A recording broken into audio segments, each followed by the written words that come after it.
Big பேஷ் league 2024-25 30வது போட்டி Sydney sixers Perth ஸ்காச்சர்ஸ் கடையில் நடக்க போது அதோட ஃபேண்டசி ப்ரிவ்யூ பார்க்க போகிறோம். இந்த ரெண்டு டீம்ஸ் தான் பிபிஎலோட டாப் டீம்ஸ் அப்படின்னே சொல்லலாம். அந்தளவுக்கு அவங்களோட வெற்றிகள் இருந்திருக்கு. சிட்னி சிக்ஸர்ஸ் இந்த சீசனில் ஓரளவுக்கு டீசெண்டாக இருந்திருக்காங்க. ஆரம்பத்தில் இந்த வெற்றி ரீசெண்டாக சில தோல்வி அப்படிங்கிற மாதிரி இருக்குது. டேபிளில் செகண்ட் பொசிஷன். அண்ட் பெர்த் ஸ்காச்சர்ஸை பொறுத்த வரைக்கும் டேபிளில் 5வது இடத்துல இருக்காங்க. ரெனகேட்ஸுக்கு எகென்ஸ்டாக இந்த சீசனில் விளையாண்ட 2 போட்டிகளில் தோற்றுருக்காங்க. ரெனகேட்ஸ் அந்தளவுக்கு கிரேட் சைடு கிடையாது. அவங்களுக்கு எகென்ஸ்டாக க்ளோஸ் மேட்சஸை தோத்தாங்க அப்படின்றது இந்த டீமுக்கு பெரிய பின்னடைவாக இருக்குது. டேபிளில் 5வது இடத்துக்கு தள்ளப்பட்டிருக்காங்க. இன்றைக்கி கம்பேக் பண்ணுவாங்களா? எஸ்சிஜியில் விளையாட போகிறாங்க. சிட்னி சிக்ஸர்ஸுக்கு ஃபேவரட் கிரவுண்டு. அந்த இடத்துல ஸ்காச்சர்ஸ் டாமினேட் பண்ணுவாங்களா, ஃபைட் பண்ணுவாங்களா, பேசணும். அண்ட் இந்த 2 டீம்லேயும் சில மாற்றங்கள் இருக்குது, அதை பற்றியும் பேசுவோம். மழை வழிவிடுமா, ஒரு இன்ட்ரெஸ்டிங் மேட்சை கெடுக்குமா அப்படிங்கிற அந்த ஒரு விஷயமும் இருக்குது, அதையும் பேசுவோம். MSC Cricket 11 அப்படின்னு சர்ச் பண்ணி டெலகிராமில் ஜாயின் பண்ணிக்கோங்க. குழப்பம் இருந்ததுன்னா டாப் கமெண்ட் லிங்க் இருக்குது, கிளிக் பண்ணி ஜாயின் பண்ணிக்கோங்க. ரியல் 11 நிறைய கேம்ஸ் இருக்குது. கேம்ஸில் இன்ட்ரெஸ்ட் இருக்கும், உங்களுக்கு நல்ல வாய்ப்பு. ப்ரெடிக்ஷன் பேஸில் நீங்கள் பெஸ்ட்டுன்னு ஃபீல் பண்ணுறீங்களா? கண்டிப்பாக ஏகப்பட்ட ஃபேண்டசி ஃபார்மட்ஸ் இருக்குது, அதில் ஏர்னிங்ஸை ஏற்படுத்திக்க முடியும். ரியல் 11 இன்ஸ்டால் பண்ணலைன்னா டாப் கமெண்ட் லிங்க் இருக்குது, கிளிக் பண்ணி இன்ஸ்டால் பண்ணி என்னோட ரெஃபரல் கூட பயன்படுத்த மறக்காதீங்க. சிட்னி கிரிக்கெட் கிரவுண்ட் சிட்னியில் தான் இந்த போட்டி. மழைக்கான வாய்ப்பு ரொம்பவே அதிகமாக இருக்குது. முழு நாளுமே மழை அப்படிங்கிற அந்த ஃபோக்கஸ் தான் சொல்லியிருக்காங்க. கொஞ்சம் டாஸ் டிலே ஆகலாம், இல்லை சின்னதாக வழி விட்டுச்சுன்னா ஷார்ட் டைம் கேம் நடக்கலாம். இந்த மாதிரி சில விஷயங்களை யோசித்து அதுக்கு என்ன டெம்ப்ளேட் பயன்படுத்தணுமோ அப்படி நீங்கள் யோசிச்சுங்க. ஜனவரி 11:15 AM நம்மளோட டைம், அவங்களோட டைம் 4:45 PM மேட்ச் ஸ்டார்ட் ஆகுது. 63 போட்டியில் 31 பேட் ஃபஸ்ட்டு, 31 சேசிங்கு. இங்கே பெரிய டிஃப்ரென்ஸ் இல்லை. இங்கே சிட்னி ரொம்ப சூப்பராக விளையாண்டுருக்காங்க. சிட்னி சிக்ஸர்ஸ் இங்கே டாமினேட் பண்ணியிருக்காங்க. Average bad first 157. சில நேரங்களில் அந்த 150 பிலோ நிறைய டைம் வந்திருக்கு, அதை கொஞ்சம் பாருங்கள். அந்த டெம்ப்ளேட்லேயே 150 பிலோவா 23 டைம்ஸு, மீடியம் ஸ்கோர் ஒரு 30 அண்ட் 190 அபோவா 9 டைம்ஸ். சில நேரங்களில் பிச்சில் ஜோஸ் இருக்குது, அதாவது இனிஷியலாக நல்ல ட்ரை, ஓரளவுக்கு கண்டிஷன் பேஸில் ஹார்ட்னஸ் இருக்குன்னா நிறைய ஸ்கோர்ஸ் வரும். இது கொஞ்சம் ஸ்லோ நேச்சர் உள்ள ட்ராக் தான், பவுன்ஸ் கிடைக்கும், பட் ஸ்லோ நேச்சர் இருக்கிற ட்ராக்கு. ட்ரை வாட்டர் பிளேயர்ஸ் ரொம்பவே சூப்பராக விளையாட முடியும், ஸ்டடி பண்ணி விளையாடலாம் அப்படின்னு ஷோ ஆகிருக்கு. அதில் ஓப்பனர்ஸ் ஓரளவுக்கு நிறைய நேரங்கள் எல்லாம் விளையாண்டுருக்காங்க. இனிஷியல் ஸ்விங் ரொம்ப ஹார்ட்னஸ் இருக்கிற இடத்துல மட்டும்தான் கிடைக்கும். மோஸ்ட்லி அந்த ஒரு விஷயத்தை பெருசாக எதிர்பார்க்க வேண்டாம். பட் ஒரு பாயிண்டில் யோசிக்கும் போது லேட்டர் பேஸில் நிறைய விக்கெட்ஸ் விழுந்திருக்கு. எண்ட் ஓவர்ஸில் சக்ஸஸ்ஃபுல்லாக பவுலர்ஸ் இருந்திருக்காங்க. லேட்டாக கொஞ்சம் டவுன் ஆகும் அப்படின்ற மாதிரி பார்த்துருக்கோம்.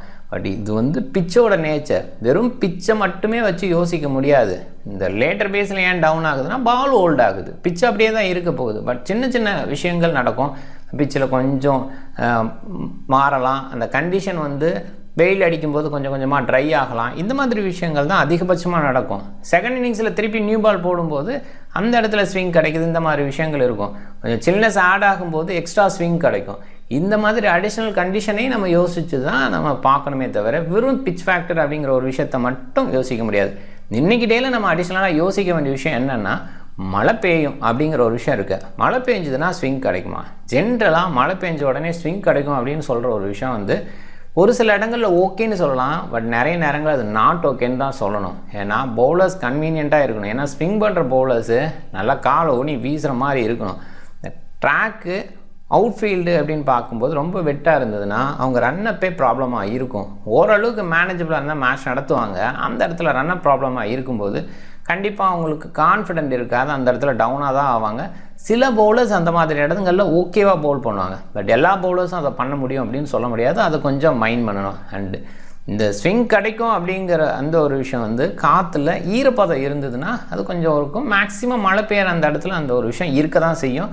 பட் சில நேரங்களில் உடனே வெயில் அடிக்குது அப்படின்னா அந்த ஓவர் காஸ்ட் கண்டிஷனை தாண்டி அந்த வெயில் அடிக்குதுங்கும் போது அதெல்லாம் இருக்காது. இன்னுமே பெட்டராக பேட்டுக்கு வரும். ஏன்னா நியூ பால் சைன் பால் கொஞ்சம் நின்று வர மாதிரி இருந்தால் பேட்டர்ஸ் என்ஜாய் பண்ணி விளையாடலாம். ஓல்ட் ஆகும்போது இன்னும் ஸ்கோர் பண்ணுற மாதிரி மாறவும் செய்யும். அதனால் வெறும் ஸ்விங் மட்டும் கிடைக்கும் அப்படிங்கிற அந்த ஆங்கிளில் மட்டும் போக முடியாது. அதே நேரத்தில் சில நேரங்கள் என்ன நடக்கும்னா அவுட்ஃபீல்டு வெட்டாக இருக்கும். அந்த இடத்துல பால் படப்பட அந்த நியூ பால் சைனு போயிடும். ஸோ 2 தடவை பால் போயிடுச்சுன்னா சைன் போயிடும். அப்போ 1 ஓவர் 2 ஓவர்லேயே அந்த ஸ்விங்கும் போயிடும். ஸோ அந்த இடமும் நம்ம யோசிக்க வேண்டிய விஷயமாக இருக்கும். ஸோ ஓவராலாக வெறும் மழை பெய்யுது அப்படிங்கும்போது என்ன மாதிரி வேணாலும் கண்டிஷன் மாறும். அதை கொஞ்சம் என்ன மாதிரி கிரவுண்டில் விளையாடுறாங்க. இப்போ பெங்களூரில் விளையாண்டா அந்த ட்ரைனேஜ் ஃபெசிலிட்டி ரொம்ப சூப்பராக இருக்கும். நிறைய கிரவுண்ட்ஸ் வந்து ட்ரைனேஜ் ஃபெசிலிட்டி பெஸ்ட்டாக இருக்கிற மாதிரி இருந்திருக்கு. சில கிரவுண்ட்ஸில் அது இல்லை அப்படிங்கும்போது அந்த கிரவுண்ட்ஸுக்கு தகுந்த மாதிரி சில விஷயங்களை யோசிக்கிற மாதிரி யோசிக்கணும். அப்போ தான் நம்ம வந்து பெரிய வின்ஸை ஏற்படுத்திக்க முடியும். சிக்ஸஸ் இங்கே ஹை ஸ்கோர் பண்ணியிருக்காங்க, பிரிஸ்பான் ஹீட் லோ ஸ்கோர் பண்ணியிருக்காங்க. ஆனால் ரீசெண்டாக ஹீட்டுக்கு எகென்ஸ்டாக தான் 2 தோல்வி இந்த பர்டிகுலர் கிரவுண்டில் ஆயிருக்காங்க. 150க்கு பிலோவா 23 டைம்ஸ் வந்திருக்கு, 190 அபோவா 9 டைம்ஸ் வந்திருக்கு. மீடியம் ஸ்கோர்ஸில் வந்திருக்கு. பட் எதிர்பார்ப்பு கொஞ்சம் லோ ஸ்கோர் தான். பட் முழுமையாக மேட்ச் நடக்கும் அப்படின்ற அந்த ஒரு விஷயம் இங்கே பார்க்க முடியாது. ஷார்ட் அண்ட் கேமாக இருக்கலாம். இதில் இன்னொரு அடிஷ்னல் ஃபேக்டர், கொஞ்சம் ஹிட் பேஸில் இருக்கிற பிளேயர்ஸை மைண்ட் பண்ணிக்கணும். அவங்கள ப்ரொமோட் பண்ணலாம் அப்படிங்கிற ஆங்கிளில் டீம்ஸ் செட் பண்ணணும். கொஞ்சம் குறைவாகவே இன்வெஸ்ட் பண்ண பாருங்கள், மழை இருக்குது அப்படிங்கிற அந்த இடத்துல. லாஸ்ட் 10 மேட்சஸ்ன்னு பார்க்கும்போது சிட்னி சிக்ஸர்ஸ் டாமினேட் பண்ணியிருக்காங்க. ஹீட்டுக்கு எகென்ஸ்டாக 2 தோல்வி இருந்திருக்கு, ஒரு தோல்வி ஸ்டார்ஸுக்கு எகென்ஸ்டாக இருந்திருக்கு. மற்றபடி 7 போட்டியில் சிக்ஸர்ஸ் தான் ஜெயிச்சிருக்காங்க. அவங்களோட ஹோமு அவங்களுக்கு பெஸ்ட்டாக தான் இருந்திருக்கு. சிக்ஸர்ஸு மாற்றம்னு பார்க்கும்போது டாப் ஆர்டரில் பெரிய மைனஸு, வின்ஸு நல்லா விளையாண்டுட்டு இருந்தார். அவர் வந்து வேறு பக்கம் போகிறாரு, அவர் இல்லை. இன்னொரு பக்கம் அகில் ஹுசைன், அவருக்கு பதிலாக ஜாஃபர் ஜஹனை அனௌன்ஸ் பண்ணியிருக்காங்க. ஜாஃபர் ஜஹனை பொறுத்த வரைக்கும் இதுக்கு முன்னாடி இருந்தார், இங்கே ஜாயின் ஆகிறாரு. பாசிபிளாக அவருக்கான வாய்ப்பு இருக்காதுன்னு நினைக்கிறேன். ஜோயல் டேவிஸ் பாசிபிளாக இன் ஆவார். சொந்த இடத்துல எதிர்பார்க்குறோம். ஸ்டீவ் ஸ்மித்து, ஜோஸ் பிலிப் 2 பேரும் ஓப்பன் பண்ணுவாங்க. ஸ்டீவ் ஸ்மித்தை பொறுத்த வரைக்கும் இன்டர்நேஷ்னல் எக்ஸ்பீரியன்ஸு இந்த பர்டிகுலர் கிரவுண்டில் அவர் பெஸ்ட்டாக வந்திருக்காரு. இந்த பிபிஎல்லையுமே நல்ல அவுட்புட் கன்சிஸ்டன்ட் பேஸில் அங்கே கொடுத்துருக்காரு. அதை கொடுக்க முடியும்னு நம்புகிறேன். கட்டிஸ் பேட்டர்சன், மோசஸ் ஹென்ட்ரிக்ஸு, ஜோர்டான் கிளார்க்கு இவங்கெல்லாம் இப்போதைக்கு கொஞ்சம் டவுனில் இருக்காங்க. பட் இன்னிங்ஸ் பேஸில் பில்ட் பண்ணக்கூடிய குவாலிட்டி இருக்குது. மோசஸ் ஹென்ட்ரிக்ஸ் இந்த பர்டிகுலர் கிரவுண்டில் பெஸ்ட் அவுட்புட்டை கொடுத்துருக்காரு. அண்ட் ஜோர்டான் சில்க் ஓரளவுக்கு ஓகே. அண்ட் கேச்சிங் பொசிஷன் அப்படிங்கிறது இவருக்கு பாசிட்டிவாக இருக்கிற ஒரு விஷயம். மினிமம் ஒரு கேட்சாவது ஒரு மேட்ச்சில் பிடிக்கிற அளவுக்கு இருந்துகிட்டு இருக்காரு. அதை நம்ம பார்க்குறோம். ஜாக் எட்வர்ட்ஸ் நியூ பாலில் எடுத்து வீசுகிறாரு. பாசிபிளாக அந்த ஸ்விங் கிடைக்கிற அந்த மாதிரி இடத்துல ஒரு வேலை இருந்துன்னா இவர் கொஞ்சம் பெட்டர் அவுட்புட் கொடுக்கலாங்கன்னு தோணுது. ஜோயல் டேவிஸு ஒரு சில ஓவர் வீசுறதுக்கு வாய்ப்பு இருக்குது, ஷேர் பண்ணிப்பார். ஹெய்டன் கர் டீசென்ட் பவுலிங் கொடுத்துட்ருக்காரு. பேட்டிங்லேயும் கொஞ்சம் ஷோ பண்ணுறாரு. ஏன்னா மேட்ச் ப்ராக்டிஸ் இல்லை, என்ன பண்ணுவாரோ அப்படிங்கிற மாதிரி தான் இந்த சீரீஸ் அவரோட நம்பிக்கை மேலே ஆரம்பிச்சுது. ஆனால் அந்த அளவுக்கு ஒரு மோசம் இல்லை, கண்டிப்பாக நம்பிக்கை கொடுக்குற அளவுக்கு பேட் பண்ணுறாரு, பவுல் பண்ணுறாரு. பென் வாசியஸ் சூப்பராக பவுல் பண்ணியிருக்காரு. போன சில போட்டிகளில் கொஞ்சம் போலிங்கில் டவுன் ஆகிருக்காரு. பேட்டிங்கில் கண்டிப்பாக வந்து அந்த டாமினேட் பண்ணி ஓரளவுக்கு அவுட்புட் கொடுக்குறாரு அப்படிங்கிறதையும் பார்க்குறோம்.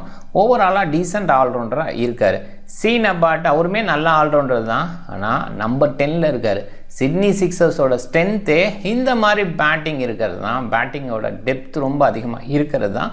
சீனபாட்டை பொறுத்த வரைக்கும் இந்த பர்டிகுலர் கிரவுண்டில் சக்ஸஸ்ஃபுல்லாக இருந்திருக்கார், கன்சிஸ்டண்ட்டாக இருந்திருக்கார். டோர்ன் மர்ஃபி ஆஃப் பிரேக் பவுலிங் அந்தளவுக்கு பயன்படுத்துறது இல்லை, பயன்படுத்தும் போதெல்லாம் சக்ஸஸ்ஃபுல் பவுலராகவும் இருந்திருக்காரு. லாச்லன் ஷா, மிச்சல் பெரிக்கான வாய்ப்பு குறைவாக இருக்குது. ஜாஃபர் ஜோஹனுக்கான வாய்ப்பும் குறைவுன்னு தான் சொல்லுவேன். இல்லை ஜாஃபர் ஜோஹனை உள்ளே வச்சுட்டு ஜோயல் டேவிஸை வெளியில் வைப்பாங்களா அப்படிங்கிறதையும் பார்க்கணும். பெர்த் ஸ்காச்சர்ஸு, மாத்யூஸ் பூஸு, சாம் ஃபேனிங் அண்டு பியர்ட்மேன் இவங்க 3 பேரும் பெஞ்சில் இருப்பாங்க. போன போட்டியில் டாப் ஆர்டரில் இருந்த மிச் மார்ஸ் இந்த போட்டியில் இல்லை, ரெஸ்ட் கொடுத்துட்டாங்க. ஒரு டெஸ்ட் கிரிக்கெட்டில் விளையாண்டார். அதுக்கப்புறம் ஒரு போட்டி சொல்லப்போனால் கடைசியில் அவர் வெளியில் தள்ளிட்டாங்க, லெஃப்ட் உள்ள வச்சுக்கிட்டு. அந்த இடத்துலேருந்து இந்த டீமுக்கு வந்து விளையாண்டார். இனிஷியலாக அவுட் ஆனார். இப்போ ரெஸ்ட்டு தேவைன்ற மாதிரி வெளியில் விலகிட்டார். கெல்லி இல்லை அந்த இடத்துல. பாசிபிளாக ஆண்ட்ரூ டையை மறுபடியும் 11க்குள்ளே கொண்டு வருவாங்க. போன போட்டியில் 11ல் இல்லைனாலுமே நிறைய கான்ட்ரிபியூஷன் கேட்ச் மூலமாக கொடுத்தாரு, நல்லா ஃபீல்டிங் மூலமாக கொடுத்தாரு. மார்ட்டி ஹர்ஸ்ட் 1 செகண்ட் ஓப்பன் பண்ணுவாரா, இல்லை ஹார்டியே போன போட்டியில் ஓப்பன் பண்ண மாதிரி ஓப்பன் பண்ணிவிட்டு ஹர்ஸ்ட்டை வந்து மிடில் தள்ளுவாரா அப்படிங்கிறத பார்க்கணும். பட் ஹர்ஸ்ட் ஓப்பன் பண்ணால் நல்லாயிருக்கும். இந்த டீம் பொறுத்த வரைக்கும் நிறைய பவுலர்ஸ் நல்லா பண்ணுறாங்க. விக்கெட் கீப்பரோட ரொம்ப இம்பார்ட்டண்ட்டாக ஃபீல் பண்ணுறேன். ஃபின்னாலன் போன போட்டியில் விக்கெட் கீப்பராக இருந்தார். ஹர்ஸ்ட் வந்தால் கண்டிப்பாக அவர் தான் க்ளவ் ஒர்க் பண்ணுவார்.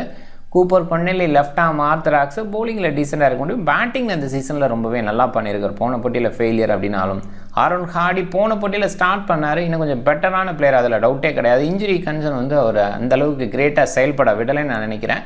ஆஸ்டன் டர்னர் டீமை லீட் பண்ணுறாரு. டீசெண்டான பேட்டிங் எபிலிட்டி ஷோ பண்ணுறாரு. மிட் பேஸில் இந்த டீமுக்கு வலுவாக இருக்கார். நிக் ஹோப்சன் அண்டர் ரேட்டர், சூப்பராக பேட் பண்ணுறாரு, குவாலிட்டி பேட்டிங் டிஸ்பிளே கொடுக்குறாரு. ஆஸ்டன் நாகர் போன போட்டியில் பேட்டிங் டிஸ்பிளே கொடுத்ததை பார்த்தோம். ரொம்ப லேட்டாக வரதுனால பெரிய அளவில் தொடர்ந்து யோசிக்க முடியாது. போன போட்டி கொலாப்ஸில் இவர் பெட்டர் ஸ்கோர் பண்ணார் அப்படின்னு வேணால் சொல்லலாம். லேட்டர் பேஸில் பேர்த்தில் நல்லாவே பேட்டுக்கு வரும். அந்த ஒரு விஷயமும் நம்ம அண்டர்ஸ்டாண்ட் பண்ணிக்க வேண்டியது இருக்குது. லெஃப்ட் ஆர்ம் ஆர்த்தடாக்ஸ் பவுலிங்கும் இருக்குது. கொன்னலிக்கு ஓவர் குறைவாக இருந்ததுன்னா இவருக்கான ஓவர் தான் அதிகமாக இருக்கும்.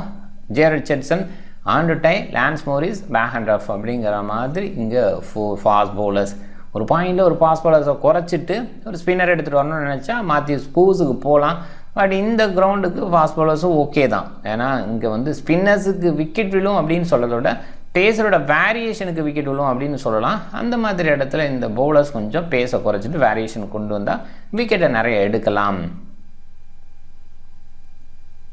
ரெண்டு டீம் பார்க்கும்போது சிக்ஸஸோட பேட்டிங் டெப்த் அதிகமாக இருக்குது. இந்த பர்டிகுலர் கிரவுண்டில் அவங்க தான் கிங்காக இருந்திருக்காங்க. அந்த பேஸில் சிக்ஸஸ்க்கான வின்னிங் பாசிபிலிட்டி அதிகமாக பார்க்குறேன்.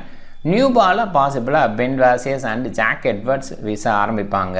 அண்டு இந்த மேட்சுக்கு யோசிக்க வேண்டிய விஷயம்னு பார்க்கும்போது எந்த இடத்துல யார் பவுல் பண்ணுவான் அப்படின்னு யோசிக்கிறத விட யாரை மேலே அனுப்புவாங்க அப்படிங்கிற அந்த ஆங்கிள் யோசிக்கணும். ஸ்டீவ் ஸ்மித்து, ஜோஸ் ஃபிலிப் தான் ஓப்பன் பண்ணுவாங்க. அதில் மோஸ்ட்லி டவுட் பட தேவையில்லை. கர்டிஸ் பேட்டர்சன் நல்ல ஹிட்டிங்கில் தான் இருக்கார். இங்கே ஹிட்டர் பேஸில் பெருசாக யோசிக்க முடியல. எல்லாருமே அந்த இடத்துல தான் வச்சாகணும். அது ஓரளவுக்கு ட்ரைவ் ப்ரையாரிட்டி கொடுத்து விளையாடுற பிளேயர்ஸ் தான். ஹிட் பேஸில் யோசிக்க வேண்டாம் அப்படிங்கிறதுக்கு பென் வாசியஸை வேணா கண்டிப்பாக ப்ரொமோட் பண்ணலாம். அவர் இப்போ இந்த சீரியஸில் பயங்கர டச்சில் இருக்கிறதுனால. ஸ்காட்சஸ் அப்படின்னு பார்க்கும்போது இந்த டீமில் பாசிபிளாக ஹர்ஸ்ட் ஓப்பன் பண்ணாமல் ஹார்டியவே ஓப்பன் பண்ண வச்சிடலாம். அது ஒரு விஷயம் இருக்குது. ஏன்னா ஹர்ஸ்ட் ஓப்பன் பண்ணுவார் நம்ம இப்போ எதிர்பார்க்குறோம். இதுக்கு முன்னாடி அதை தான் பண்ணாங்க. ஹர்ஸ்ட் மிடில் வந்து பார்த்தோம். பட் அதுக்கப்புறம் பார்க்கும்போது ஹர்ஸ்ட் தான் ஓப்பன் பண்ணார். பாசிபிளாக Hardie and Finn Allen open பண்ணிவிட்டு கொன்னலி, அதுக்கப்புறம் ஆஸ்டன் டர்னருக்கு ஓவராக நிக் ஹோப்சன் கூட வரலாம். ஸோ இதுவுமே ஒரு எதிர்பார்ப்பாக இருக்குது. ஸோ எனிவே இப்படி தான் நம்ம யோசிக்கணும். அண்ட் இங்கே நியூ பாலில் வந்து ஜேசன் பேக் அண்டு ஜெய் ரிச்சர்ட்சன் 2 பேர் தான் வீசுகிறாங்க. அது சக்ஸஸ்ஃபுல்லாக கன்சிஸ்டண்ட்டாக இருந்திருக்கு. Later phase Andrew Tye and Lance மோரிஸை யோசிக்கணும். லான்ஸ் மோரிஸ் இந்த பர்டிகுலர் கொண்டு கொஞ்சம் எக்ஸ்ட்ரா பேஸ் கொடுத்து விக்கெட் எடுக்கிறாங்க அப்படிங்கிறத விட ரன்ஸ் கொடுக்குறாங்க அப்படிங்கிற ஒரு விஷயத்தை தான் பண்ண முடியுது. ஆண்ட்ரூ டையை பொறுத்த வரைக்கும் கொஞ்சம் வெரைட்டி கொடுக்கலாம். அதில் கொஞ்சம் சக்ஸஸும் இருக்கலாம். இந்த பர்டிகுலர் கொண்டு அது தேவைப்படுது அப்படிங்கிறதுனால. பவுலிங் ஆப்ஷன் அடிஷ்னலாக ஒரு option Joel Davies. Mostly Murphy, Joel டேவிஸோட ஓவர் ஷேர் ஆகும். மழை காரணமாக க்ரிப் பண்ணி போகிறது அவ்வளோ ஈஸி கிடையாது ஸ்பின்னர்ஸுக்கு. இல்லை டவுன் ஆகுதா, அவுட் சைடு ஓரளவுக்கு மேனேஜபிளாக க்ளீன் பண்ணிட்டாங்க அப்படின்னா ஸ்பின்னர்ஸுக்கு கொஞ்சம் ஹெல்ப்பும் கிடைக்கலாம். செகண்ட் இன்னிங்ஸில் கொஞ்சம் ஸ்பின்னர்ஸும் ஓரளவுக்கு வீசலாம். பட் ரெயின்ஃபால் அப்படிங்கிற ஒரு விஷயம் பெரிய தொந்தரவாக கூட இருக்கலாம். மிட் பேஸில் மறுபடியும் மழை வந்துச்சுன்னா அங்கே கஷ்டம்தான். பேசர் தான் ஓகே, பேட்டர்ஸ் ஓகேங்கிற மாதிரி அந்த இடத்துல போயிடும். இங்கே ஆஸ்டன் டர்னருக்கான பவுலிங் ரொம்ப குறைவுன்னு தான் சொல்லுவேன். கொன்னலி, ஆஸ்டன் நாகர் ஓவர்ஸை கொஞ்சம் ஷேர் பண்ணிக்கலாம். மோஸ்ட்லி ஃபாஸ்ட் பவுலர் சைடே போகலாம். எவ்வளோ நம்பர் ஆஃப் ஓவர்ஸ் மேட்ச் நடக்க போகுது அப்படிங்கிறதையும் பார்த்துக்குங்க. ஃபுல் கோட்டான்னு பார்க்கும்போது வாசியஸ் அண்ட் பென் சீனபாட் மோஸ்ட்லி வீசுகிறாங்க. மற்றபடி ஜாக் எட்வர்ட்ஸும் வீசுகிறத நம்ம பார்க்குறோம். அவருக்கான ப்ரையாரிட்டி இருக்குது. முன்னாடியெல்லாம் அவருக்கு ப்ரையாரிட்டி கொடுக்காம அவரோட பிரதர் மீக் எட்வர்ட்ஸ் இருப்பார், அவருக்கு தான் ப்ரையாரிட்டி இருப்பாங்க. இவரை பொறுத்த வரைக்கும் ஒன் ஆஃப் த பேட்டராக, டாப் ஆர்டர் பேட்டராக கன்சிடர் பண்ணுவாங்க. இவர் ரீசெண்ட் இயர்ஸில் அவர் வந்து பர்ஃபார்மன்ஸாக ஷோ பண்ணதுனால, டொமஸ்டிக்கில் கலக்குனதுனால போன சீசன்லேருந்து அவருக்கான ஓவர்ஸ் நிறையா கிடைக்குது. இந்த சீசனில் ப்ரையாரிட்டி பேஸில் அவருக்கே போகுது. ஈவன் ஆஃப்டர் இன்ஜுரி கூட அவருக்கான பவுலிங் முழுமையாக கொடுக்க தான் பார்க்குறாங்க. அதை நம்ம கண் கூட பார்க்குறோம். ஹேடன் கர் அண்ட் பென் வாசியஸ் எண்ட் ஓவரில் வீசுவாங்க. இந்த சைடுன்னு பார்க்கும்போது Cooper, Connolly, Ashton Turner, Ashton Agar இவங்க வந்து ஓவர் பேஸில் குறைவாக இருப்பாங்க. பேசர்ஸுக்கு கொஞ்சம் ப்ரையாரிட்டி இருக்கும். அண்ட் ஆண்ட்ரூ டை அண்ட் பேக் ஆஃப் எண்ட் ஓவரில் வீசுறதுக்கான வாய்ப்பு. பவர் சர்ச்னு பார்க்கும்போது ஜே ரிச்சர்ட்சனோட ஓவர் இருக்கலாம். டாப் 14 என்னோட மைண்டில் ஸ்டீவ் ஸ்மித் ஆப்வியஸாக இந்த பர்டிகுலர் கொண்டு பெஸ்ட்டாக இருந்திருக்காரு. ஃப்ளிப்பு பெஸ்ட் அவுட் புட்டை கொடுத்துருக்காரு. அண்ட் 2 டீம்ஸில் ஃபாஸ்ட் பவுலர்ஸ் பெஸ்ட்டாக இருக்காங்க. அந்த 2 டீம்ஸோட பவுலர்ஸ் நிறைய நேரங்களில் எட்ஜ் எடுக்க வைக்கிறாங்க. அப்போ விக்கெட் கீப்பர்ஸோட பாயிண்ட் ரொம்பவே இம்பார்ட்டண்டாக இருக்கும். ஸோ அது ரொம்ப பார்க்குறோம். இந்த சீரியஸ்லேயே பார்த்தீங்கன்னா ஃப்ளிப்போட பாயிண்ட் அந்த மாதிரி வந்து பார்த்துருக்கோம். அதே நேரத்தில் போன போட்டியிலே ஃபின் ஆலன் இருந்ததை பார்த்தோம். ஹர்ஸ்ட் வந்து இருக்கும்போது நிறைய அந்த மாதிரி பாயிண்ட்ஸ் எடுத்தார். ஸோ அந்த வகையில் பார்க்கும்போது டெஃபினட்டாக அந்த கன்சிடரேஷனில் விக்கெட் கீப்பர்ஸ் எடுக்கணும். ஃபின் ஆலன் ஓரளவுக்கு ஹிட் பண்ணுறாரு. இந்த மாதிரி ரெயின்ஃபால் மேட்ச்சில் குயிக்காக ஆட வைக்கலாம். கூப்பர், கொன்னலி ஹிட்டிங் பேஸில் பெஸ்ட்டாக இருக்கார். மோசஸ் சென்ட்ரிக்கஸ் இந்த பர்டிகுலர் கிரவுண்டில் பெஸ்ட்டாக இருக்கார்.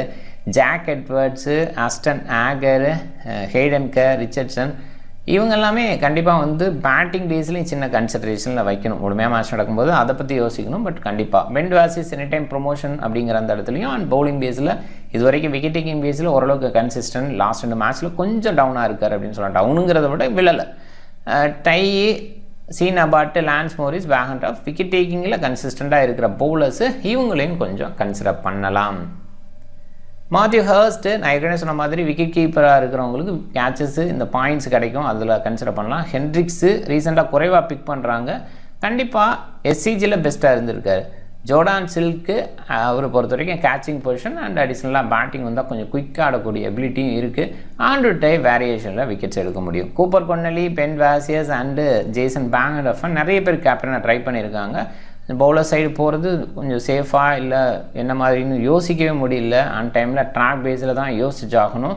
Steve Smith, Jack Edwards, Sean Abbott நல்ல சாய்ஸு. ஜாக் எட்வர்ட்ஸ் பாசிபிளாக நியூ பால் ஒரு ஸ்விங் கிடைக்குதுன்னு அங்கே நல்லா பண்ண முடியும் அந்த ஒரு பாயிண்டில். சீன் அபாட்டை பொறுத்தவரைக்கும் இந்த பர்டிகுலர் கிரவுண்டுக்கு பெஸ்ட்டாக இருந்திருக்காரு. ஸ்டீவ் ஸ்மித்துன்னு யோசிக்கும் போது ஆப்வியஸாக ரொம்பவே பெஸ்ட்டாக இருந்திருக்காரு. இந்த மாதிரி இடத்துல ரிட்டன் ஆகும்போதெல்லாம் ஒரு சக்ஸஸை கொடுத்துருக்காரு. அப்புறம் லேட்டாக சொதப்புவார் அதெல்லாமே பார்த்துருக்கோம். இருந்தால் கூட முதல் போட்டியில் சக்ஸஸை ஷோ பண்ணலாம். அந்த பேஸில் ஒரு ட்ரை பண்ணுங்கள். டீம் பாருங்கள், captain Jack Edwards and vice captain Sean Abbott. Bowler சைடுன்னு பார்க்கும்போது வாசியஸ் எடுத்திருக்கேன். கண்டிப்பாக இந்த பர்டிகுலர் கிரவுண்டில் கன்சிஸ்டன்ட் பேஸில் விக்கெட் டேக்கருங்கிற மாதிரி வாசியஸை சொல்ல முடியல. பட்டு சில நேரங்களில் கொத்தா எடுத்திருக்காரு அப்படிங்கிற அந்த பாயிண்ட்டும் வைக்க வேண்டியது இருக்குது. ரிச்சர்ட்சன், மோரிஸு, பேஹண்டஃப், கொன்னலி அண்ட் ஆக ஸ்காட்சஸ் சைட்லேருந்து அதிகமாக சிக்ஸஸ் சைடு மூவ் பண்ணணுன்னு யோசிச்சிங்கனாலும் கொஞ்சம் முயற்சி பண்ணலாம். பட் என்ன மாதிரி டீம் எடுத்துகிட்டு வர போகிறாங்க, என்ன ஆர்டரில் வரப்போகுது, மோஸ்ட்லி சிக்ஸஸ் ஆர்டர் ஓகேவாக ஃபீல் பண்ணுறேன். அதே நேரத்தில் நம்ம ஸ்காட்சஸோட ஆர்டரை பேஸ் பண்ணியும் சிக்ஸஸோட பவுலர்ஸை கவர் பண்ண வேண்டியது இருக்குது. நீங்கள் டிஃப்ரெண்ட் டீமை ட்ரை பண்ணுங்கள். இந்த வீடியோ பிடிச்சிருந்தால் லைக் பண்ணுங்கள், உங்கள் ஃப்ரெண்ட்ஸுங்களுக்கு ஷேர் பண்ணுங்கள், சேனலை சப்ஸ்கிரைப் பண்ண மறக்காதீங்க. மிக்க நன்றி. அண்ட் இந்த போட்டியை பொறுத்த வரைக்கும் கொஞ்சம் குறைவாக இன்வெஸ்ட் பண்ண பாருங்கள். மேக்ஸிமம் மழை இருக்குது அப்படிங்கிற அந்த ஒரு விஷயத்தினால தான். இல்லை நீங்கள் கிராண்ட் லீக்கில் வித்தியாசமான டெம்ப்ளேட்ஸில் பயன்படுத்துகிறேன்னா அப்படி கொஞ்சம் பயன்படுத்தலாம்.